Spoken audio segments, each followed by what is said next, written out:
Are you ready, Holly? I can't wait. Well, let's go. So, of course, the most important, who are those top 4 seeds? The top, Nebraska. They got a big win over Wisconsin in one of the best matches of the season. They are the #1 seed if the season ended last night.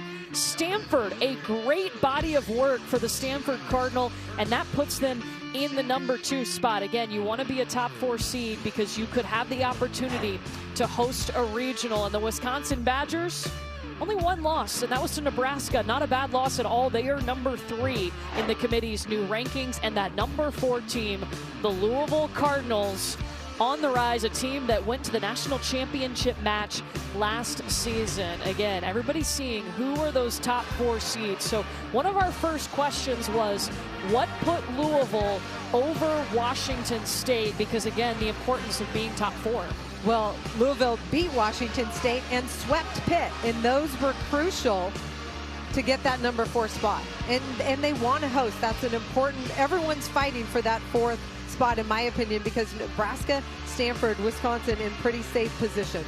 Again, these are the top 10 teams according to the selection committee if the season ended last night.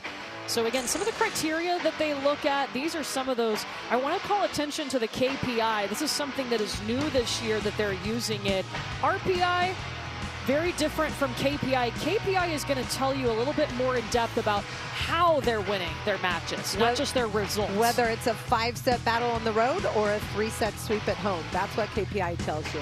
So if you're watching this match and you're an Oregon fan, you may want to know, why is Washington State ahead of Oregon? So we were able to ask the committee. Well, similar stat lines as teams, but they do not count that Oregon loss as a bad loss. Washington State also has that win over Texas. Yeah, and Oregon too, before their win on Friday over Washington State, they were a bit lower in the selection committee's ranking, so that does help boost them up to the 6th spot. And then, of course, Texas is the defending national champion.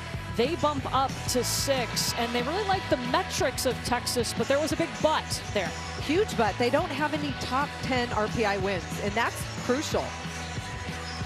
3 new teams into the top 10 from September: Pitt, Arkansas, and Tennessee. So 8, 9, and 10 all making their first appearance in the selection committee's top 10.